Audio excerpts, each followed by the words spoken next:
Good morning. How are we? Yeah, you good? You sure? Because that doesn't sound very enthusiastic to me. Um, Now, listen, a couple of things before I start. Um, the first of all is I'd like to say thank you.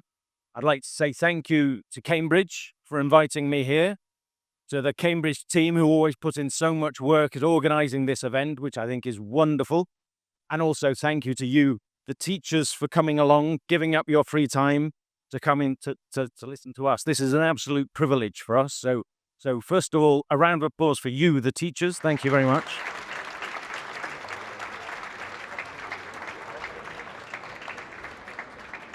I'd also, before I start, I think I should mention that coming after Graham's wonderful, insightful talk, senior research manager, knows a lot. Now you're going to listen to a fellow talk about primary learning. There's quite a contrast. Um, and I want to mention, I would like to think that in the great tradition of primary talks, I will at certain stages be asking for a little bit of collaboration, a little bit of participation. Are you happy to do that? You sure? I mean, to be honest, it's a rhetorical question. I don't really care whether you're happy or not. Um, I'm going to make you do it anyway, but it always looks better if we ask the question to start with, right? So, my talk, Building Ambitious Learners, I'm going to take this building construction theme as the basis for my talk. I'm going to structure it around buildings. So, let's have a look at our plans for this talk. We're going to divide it into four areas, which are the foundations, the structure, the building blocks, and the mortar of the young learner English classroom. Mortar, do you know what I mean by mortar? It's the cement that holds everything together. Okay? So I'm going to divide it into these four areas, more or less equal. Well, not exactly equal. Listen, I'd like you to take a minute, 30 seconds, to talk to the person next to you. I know you've already met. You've got intimates earlier. Um, to predict what you think I'm going to talk about with these areas, okay? And then I'll interrupt you and we'll carry on. Can you do that? Great. Off you go.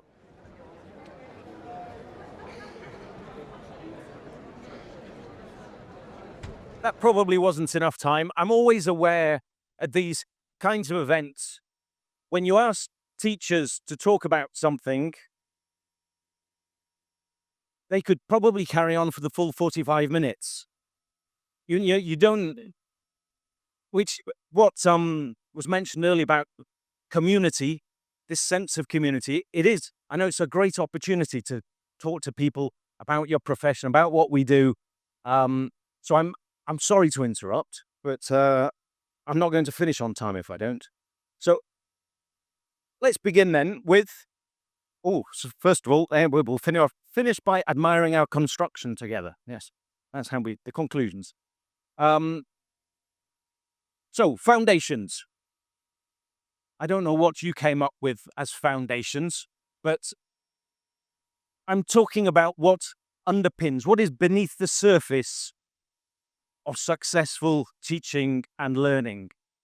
And this is something which involves the basic system we work within. It involves us as teachers and our professional development, and also the way that we teach individually. Uh, Now, some of these things are quite difficult to change. So I'm not going to spend much time talking about it, to be honest. I think even if there are things we wanted to change, 45 minutes of a talk from Michael probably wouldn't be enough to change them. So we won't spend too much time on that. I will spend a little bit of time talking about the importance of the classroom environment. when talking about young learners, but I think it's true for all learners, it's important that we have an environment engaging, where they feel safe, free to make mistakes, confident to be able to talk, so that they can express themselves.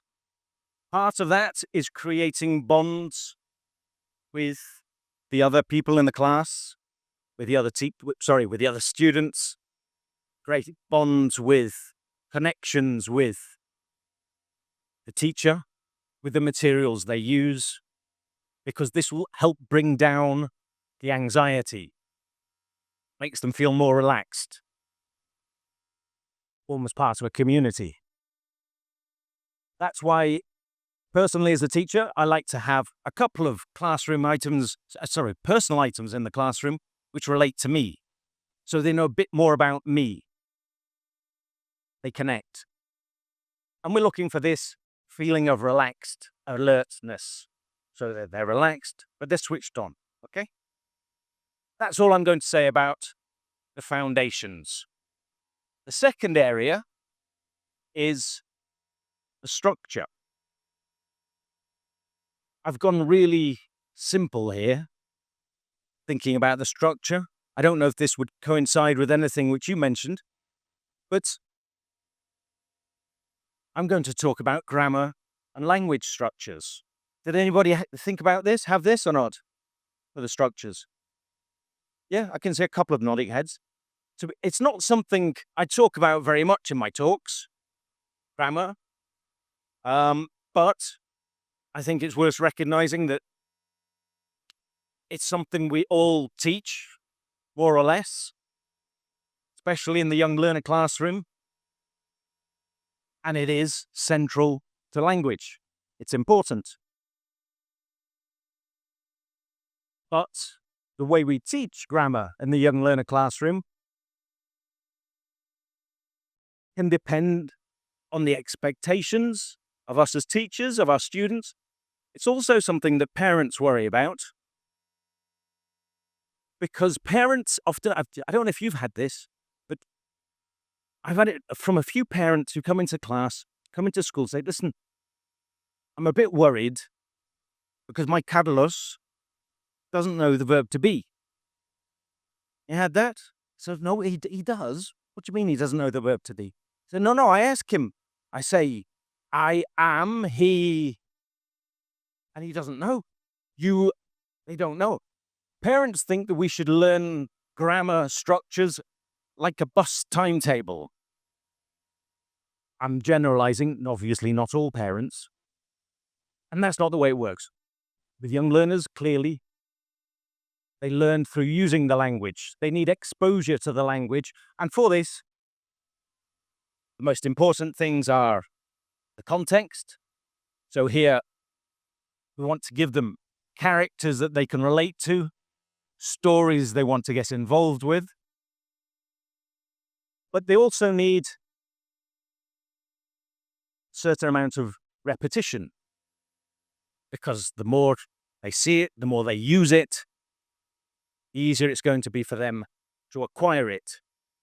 I don't want to give explanations to my young learners. I want to give them opportunities to use it. So apart from presenting it in a story format, we're going to give them a grammar app. Okay? As you can see here, there is a sort of a table with the grammar highlighting what we've got, which is there for the teachers. It's there for the parents so that they can see that the grammar is there. But I don't want to be explaining this. It's just an opportunity to visualize it. So, would you like to hear a grammar app? All right. Oh, what we're here for.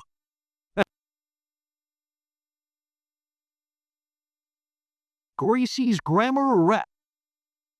There we go. I hope you enjoyed that. No, rather than play you the audio, I'm going to play you a video, okay?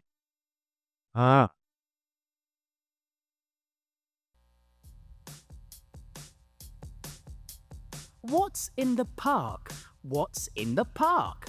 Is there a shop? Is there a shop? No, there isn't. There isn't a shop. There's a bus and a bike, but there isn't a shop. What's in the street? What's in the street? Are there any trees? Are there any trees? No, there aren't. There aren't any trees. There are flowers and children, but there aren't any trees. What's in the van? What's in the van? Are there any toys? Are there any toys? Yes, there are. There are some toys. There are balls and planes and robot toys. Yes, there are. There are some toys. For girls and boys, for girls and boys.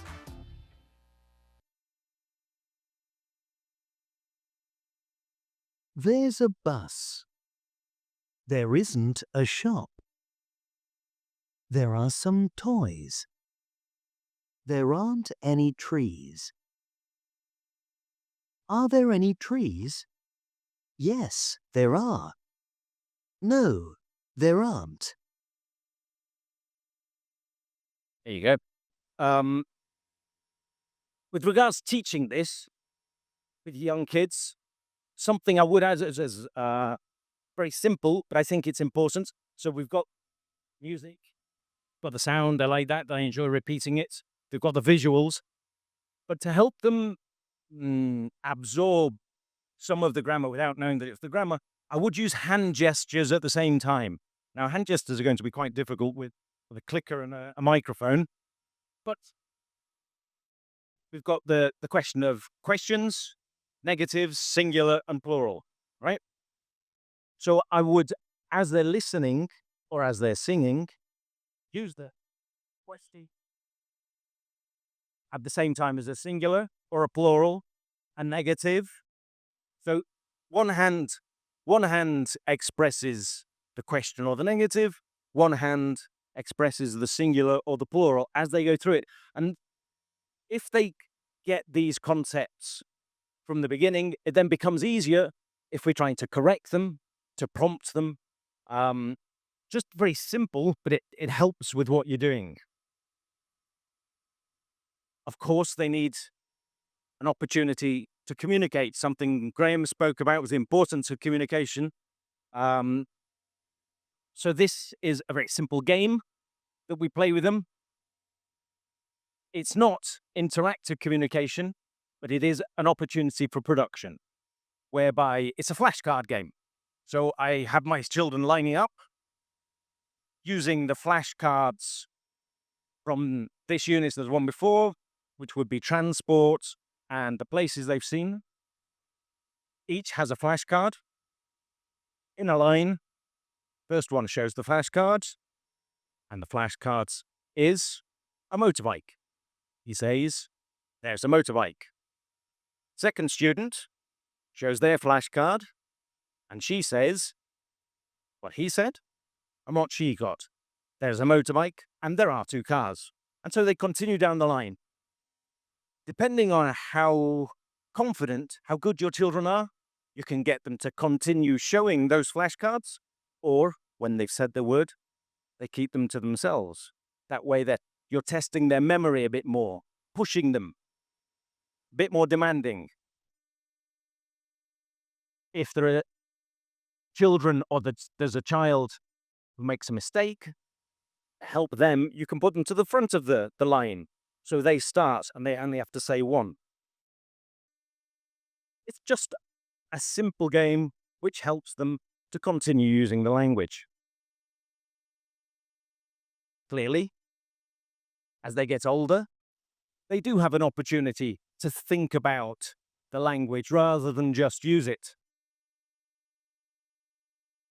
We can ask them questions about it, offer it in a greater range of contexts. So whereas before you saw from the lower levels, we'd be using animals because at this stage the children, they still have this animism where they believe that animals or toys can have human characteristics.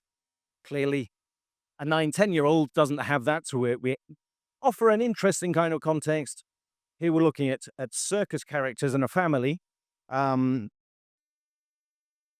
Ivan, who investigates. He presents a video as well. I'm not going to show you this video. I don't want to overload you on videos. But we start off with an activity with a simple question relating to the video, followed up with a language activity where they're distinguishing. It's quite a classic sort of language activity, distinguishing between one or another of the forms. Then get them to use the language a bit more, questions and answers. And this one is using the language again, but making it a bit more personal. As you can see, it says mission. We'll talk about the missions later, because they have a slightly different extra function as well. Okay? We've looked at our foundations and our structure. What do you think our building blocks, what do you think my version of the building blocks might be? Any ideas? Sorry? Scaffolding? Could be. That was a good construction term. Anything else? Connecting all the things they are learning? Could be. I've gone really simple on this, I'm afraid. You're coming out with more intelligent ideas than I had. Think simple. Sorry? Words? Yep, words. It is. Vocabulary. I've gone for vocabulary. So we had our structures, and for meaning, we hang words on those structures. Vocabulary. So we're going to spend a few minutes talking about learning vocabulary with young children, if that's okay. Because, obviously, it's at the heart of use, of meaning, and communication. Quick quote. Please read.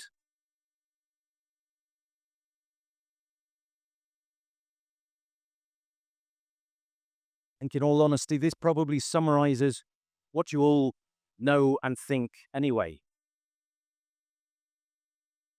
It's about how many times they see a word and the context and the engagement when they do that.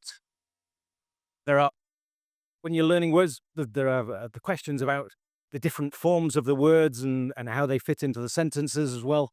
But simplifying it, it's about quality of the engagement and the number of repetition. So, what do children enjoy doing repeatedly? Games and songs and stories and games. We had games. Say it again. Okay. Songs, chants, stories, games, and quizzes maybe. So, it's time for a quality song. Happy to have a song?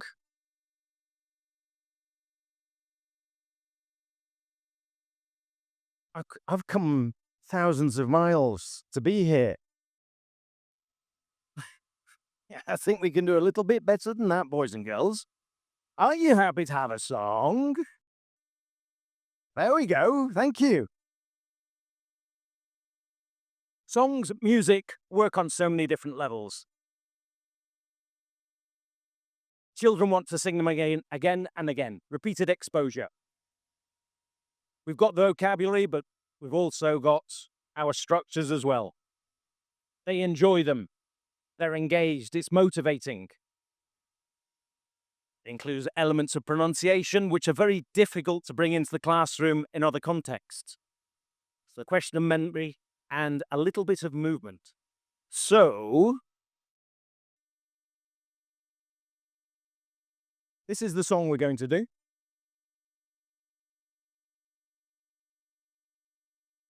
The vocabulary. Can you guess what the vocabulary is? It's the colours, isn't it? Yeah.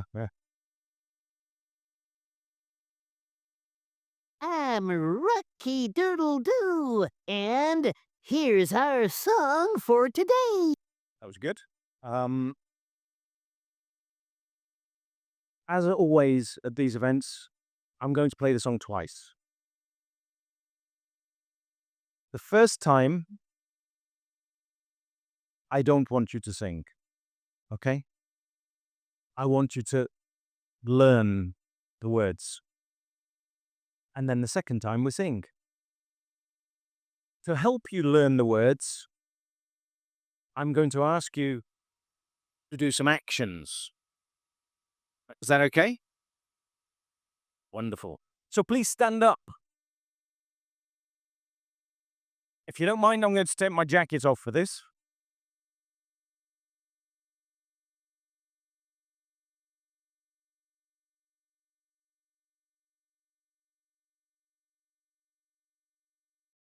Okay. So, bear. Can you give me an action for a bear? As always, the variety is fascinating for these things. I've seen a few bears like that, which is lovely, but it looks very much like a tiger or a lion. I've seen a big bear, which is nice, but also very similar to a hippo. So to distinguish, you seen the Jungle Book, the story? Remember Baloo? The way he scratches his back on a tree. It might not be the most typical action from a bear, but I like it. So it's my bear, and I'm happy to share this with you. So can I see you scratching your back on a... That's nice. I hope they're getting this on camera. Good. Next. Snake. Hold on. Did I say... Did I say sounds? No. Actions. So, yes, we've got... Yeah. Good variety as always, yes. I've traveled the world doing this, and there are 3 basic snake actions. Yeah? There's the one-armed snake. Simple snake. Simple but effective. There's the cobra.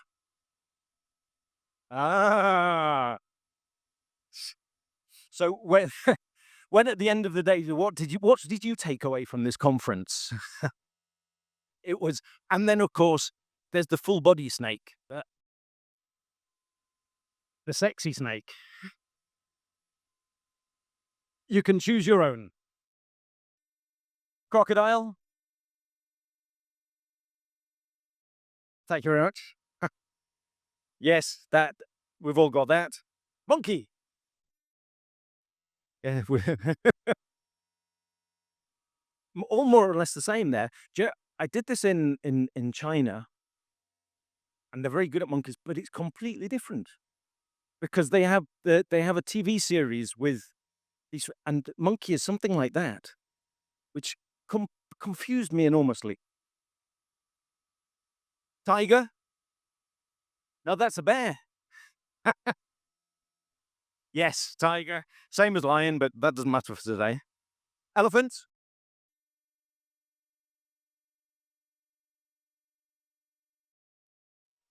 We've got some professionals in. Lizard? Tricky, isn't it?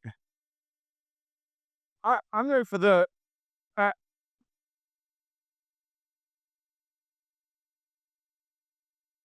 giraffe? Yeah, definitely a one hand up. Pandas?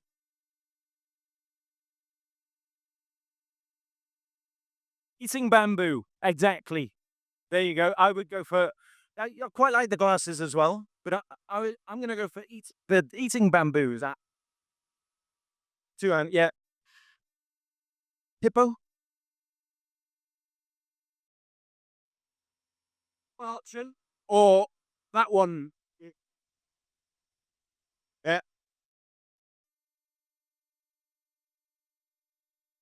Zebra? Zebras are rubbish. They really are. I think that's sort of that head gesture. But do you know? Do you think zebras make the same noise as horses? They don't. No, I had to look this up. I was going to go, but they don't make that sound. So, but they do go. Yeah, that they will have that head movement and crocodile again. So, I'm going to play the song. What are you going to do? Somebody said nothing. You're quite right that you're not going to sing, but I would like you to do the actions for each animal, okay? Off we go. I'm Rocky Doodle Doo, and here's our song for today. Animals at the Zoo.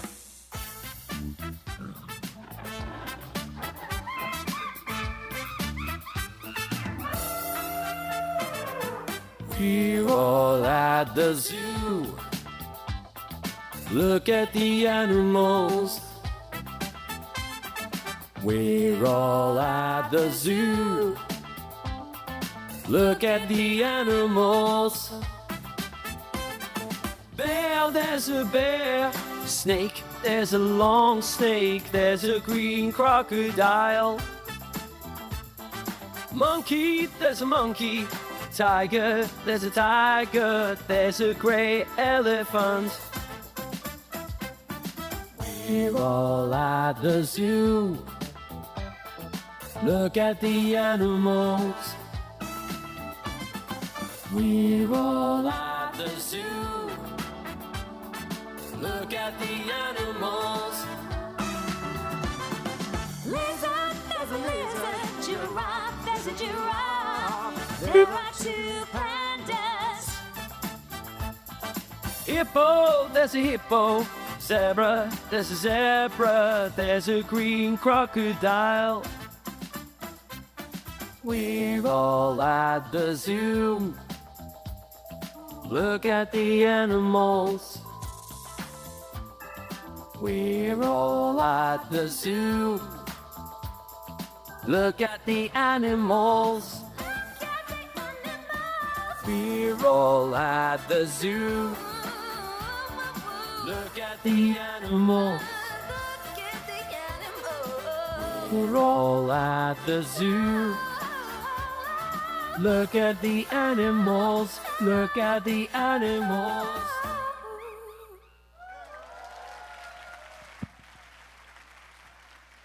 Bravo. There we are. So what are we going to do now? Oh, that's better. I did say I was going to ask you to memorize it, but because you behaved so well, I'm going to give you the words. Important thing about songs in the classroom is not if you're good at singing. I'm not good at singing. It's about enthusiasm. Give it all. Children will engage with enthusiasm. They don't need excellence, in terms of singing at least, just as well. So, off we go. How are you going to sing? Yes, with enthusiasm, enthusiastically, which translates very simply to loud. Yeah? I'm Rocky Doodle Doo, and here's our song for today. Animals at the Zoo.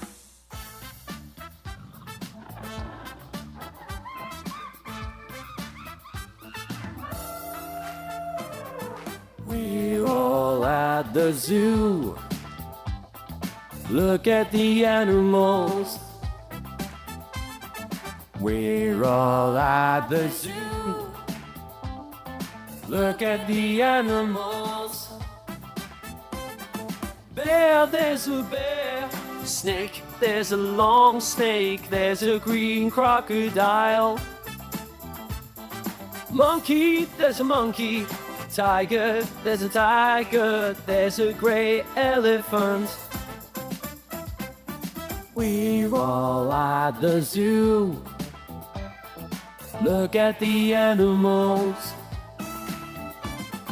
We're all at the zoo. Look at the animals. Lizard, there's a lizard. Giraffe, there's a giraffe. There are two pandas. Hippo, there's a hippo. Zebra, there's a zebra. There's a green crocodile. We're all at the zoo.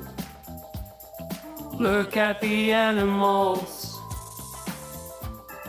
We're all at the zoo. Look at the animals.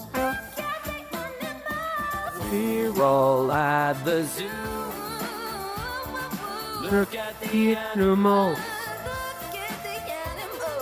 We're all at the zoo. Look at the animals. Look at the animals. Bravo! Please sit down. Please sit down.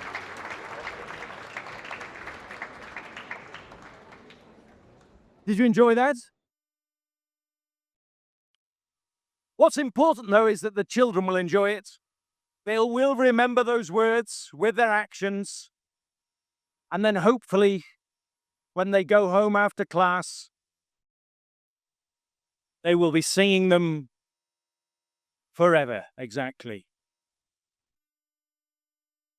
And you can think about that when you get on the bus today and you're humming along. We're all at the zoo. Breakfast tomorrow. Look at the animals. That was a little bit of vocabulary. The mortar. What holds everything together? Again, there were lots of things I could have included here. As you will have seen, the first three areas were a little bit random. It's my interpretation. This isn't set in stone. This is the way I wanted to do it for this talk. When we talk about what holds everything together, well, I've included 3 or 4 points which I think are important. Memory, because if you can't remember it, what's the point? Motivation, engagement. All learners need to be engaged to be able to learn. Well, I mean, maybe that's a generalization. It's going to help them. If they're engaged, they will learn more. They will learn more quickly. It will also help you teaching. And I've also included the question of assessment. Graham spoke a lot more eloquently than I will about assessment. I'm thinking of it here in terms of checking what you know. Visibility, raising awareness. We'll look at a couple of different points, but I think it's important on this long learning journey that we have when learning a language that learners are made aware of their progress and aware of their success. When we're talking about confidence, the question of being successful is innate. It's important to that question. And I'm also going to include a very briefly an outlier of life competencies sustainability framework, because I think this doesn't hold everything together, but it does direct them towards the future. It makes what they're doing relevant, which in itself is a way of holding our construction together. So first of all, memory. They need opportunities, repetitions. We've seen that with the vocabulary. One way of doing that is through extra reading. Reading is the most natural way of offering repetition, but it needs to be something they want to read, something they enjoy reading, something which is relevant for their age level and for their language level. So this is a quick example. It's an excerpt. It's not the full story. It's a bit of a poem. When we go to the wildlife park, there are lots of things to see. Tall giraffes with long, thin necks eating leaves from a tree. I won't continue reading it. You can read it there. But the question that it's a poem helps them to remember it. There's rhyme. We're recycling the words they saw before. Quick activity. This is inspired from an activity from a book by Nick Bilbrough on activities for memory. Something like that. What you do is you take out some of the words and give them the capital letters. Sorry, the first letters. When we go to the wildlife park, there are lots of things to see. Tall, with long, thin, eating from a... You can do this with any text, any language you want to. Here I've taken the nouns out because that's what we were looking at in the sheet. That's the vocabulary we wanted to recycle, but you can do it with anything. Third point, importance of spaced learning. It means that they need to have lots of revision, they need to have lots of repetition, but it is important to leave a space between these things. Or, you can have lots of repetition on the day, but come back to it 10 days later, and then 2 weeks later. This is the kind of activity that you can do 10 days later, because they haven't got it. They have to think about what those words would be, and it's when they're thinking, when they're cognitively engaged, that the words will stick. I've mentioned low stakes assessment. Graham spoke earlier about high stakes assessment. We're talking about do you know what these terms mean? Low stakes, high stakes? It's about how important they are and the stress that they might create. Low stakes means there's assessment, but it's not important. There's nothing hanging on it. Examples of this might be a quiz at the end of a unit. Give them a quiz. This is an opportunity to revise some of those words they've seen before. But because it's a quiz, they're having fun. They're not thinking, oh, I'm going to fail it. They're enjoying it. Another opportunity would be something like this, where they test each other about what the differences are. You can do it as a pair work activity, by photocopy and give them a different picture each. They have to do a pair work activity. Okay? This is what I mentioned at the beginning when Rebecca asked me the question. As a constant process within the classroom, to be confident, you need to know what you're doing. You need to have lots of practice. And the question of success, as the quote at the bottom says, success is what builds confidence. You feel you can do it, and you can do it well, which reflects on our assessment as well. Make sure that we are assessing them on things they can do, not things they can't do.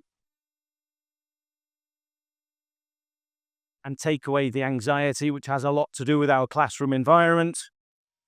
Being able to laugh at our mistakes, and I include my own mistakes in that, because teachers do make mistakes. If you do, then, enjoy it. Why not? I think this is important. Very quick look at assessment towards the end. As we mentioned earlier, I mean Graham, the importance of integrating it into the classes, following this loop. Look familiar? What's the difference between this slide and the one that Graham had? Bigger. Well, that is basically it, yes. It's the color of the background. It's exactly the same, because I wanted to reinforce this idea of objectives, evidence of progress, actionable feedback, and the tailored follow-up. But I'm not going to go into that in the same depth as Graham already has done, partly because we haven't got much time left. In practical levels, how can we do this? By scaffolding. Focus on the goals at the beginning. Let them know what they're going to see. Because if you know what your goals are, then you know when you've learned them. If you don't know what the goals are, you don't know what you're learning. And break activities down into small tasks with self-assessment and feedback opportunities.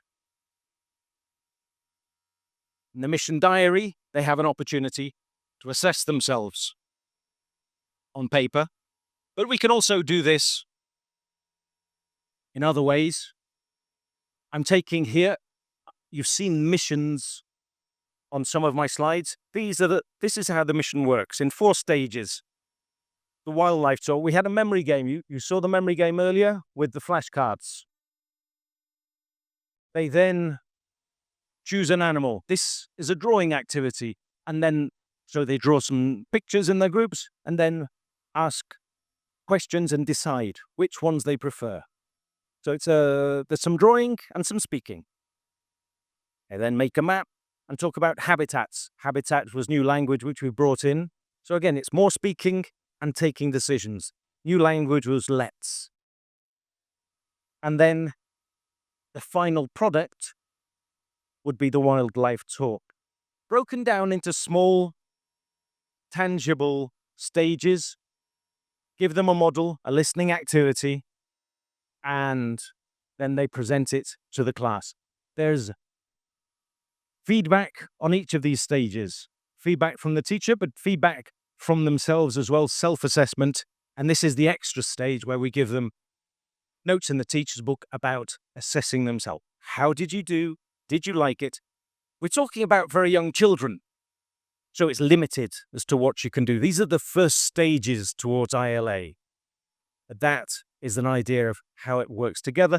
And this combines with some of the high-stakes assessments as well, preparing them for some of those beautiful YLE tests, which, again, shows them how successful they are as learners. And life competencies prepares them for the future, as does the sustainability framework, which we saw with the poem. And with that, ladies and gentlemen, boys and girls, it's time to come up with an opportunity to admire our beautiful construction, which is what you do every day in the classroom, based on solid foundations, using quality materials, and held together by the best possible mortar, mixed by yourselves, the teachers. That's all from me. Thank you very much.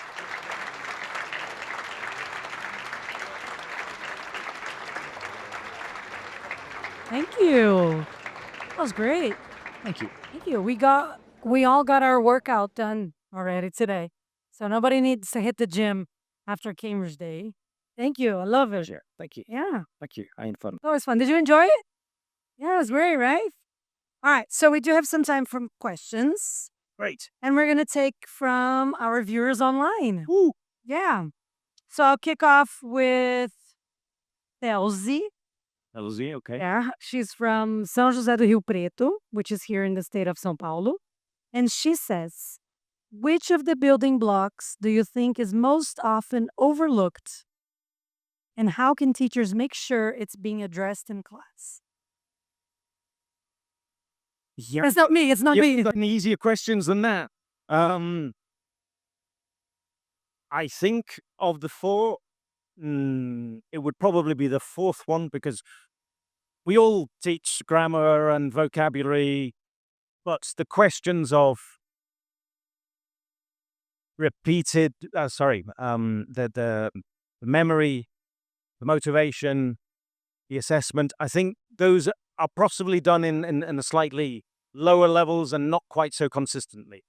But again, it's very personal as to what is done in every classroom. Yeah. Yeah, it's important for the teacher to do that self-assessment. What am I overlooking, Also, right? yes. And Yeah. then how And does to it be organized about it as well, because very often we assess children, we assess the same ones in a classroom. You know, we're looking at the clever people at the front. Yeah, well, they understand it. We know about Paco at the back who didn't quite get it, but we don't always analyze what everybody's picking up. Perfect, perfect. And then we have another question from Diego Coutinho. Mm. He's from Recife in Pernambuco, Right there. Northeast. Yeah. What's the biggest challenge in introducing games as a teaching tool in class since they demand memory and coordination work? Two things with games. I think the first thing is that the children, you can't play games if the children don't know the language. So they need to know all the language that they require, and they need to know what the rules are, how to play it, and that includes respecting other children, respecting turns, knowing when to speak, knowing what to say, but the language they require for the games. I think they would be the principal challenges. Yeah. So Something it's that, always setting it up the first time is the hardest part, but then once they know how the routine works, it becomes a lot easier. yeah. Well, something I did always was like reverse planning. So to play this game, what do they need to know? Right? Maybe it's the hand gesture. Maybe it's a It's my turn, it's a your what- turn. Yeah. Or Expression. Yeah. And then I would teach that before giving the game. Absolutely. Perfect. Do we still have time? Yeah, we do. Okay. So we'll take a question from the audience. Over there, Sergio. Over there. Thank you, Rafa.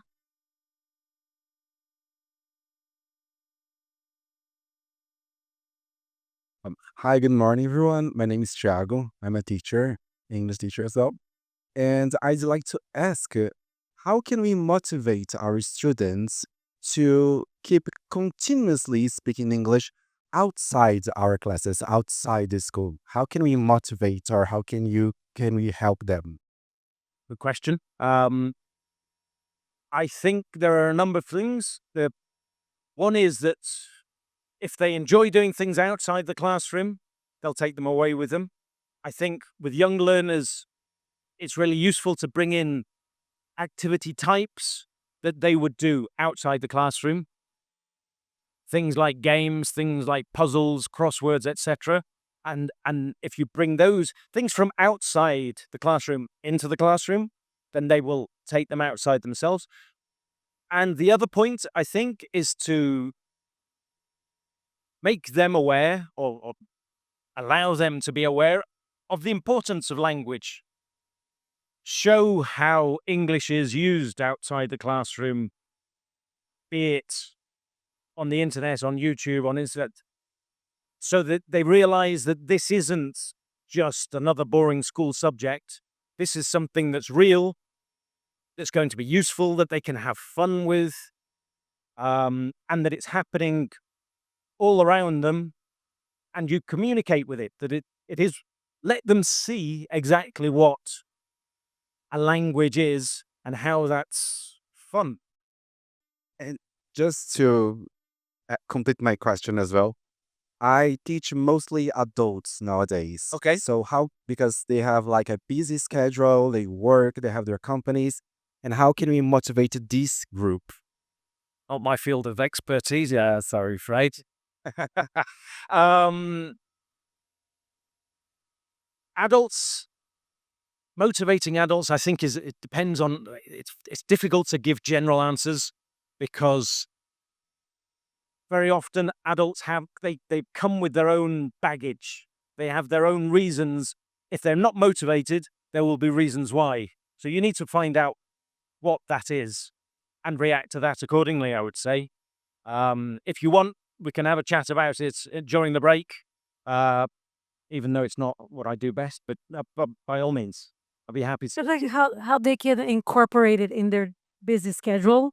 Is it a podcast that you can listen? Something that you're Yeah. interested in? Yeah. And then I mean, the thing of exposure, the more they listen to, the more they can, that's always going to help. Yeah.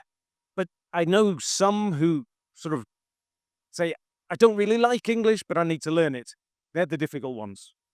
But they must like something. That's what I always say. Fine, yeah. I don't like English. So what do you like? Yeah. Oh, I like sewing. Okay, then start watching sewing videos because you'll On be Twitch. interested in it.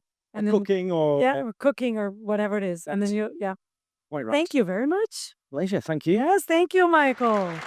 Thank you.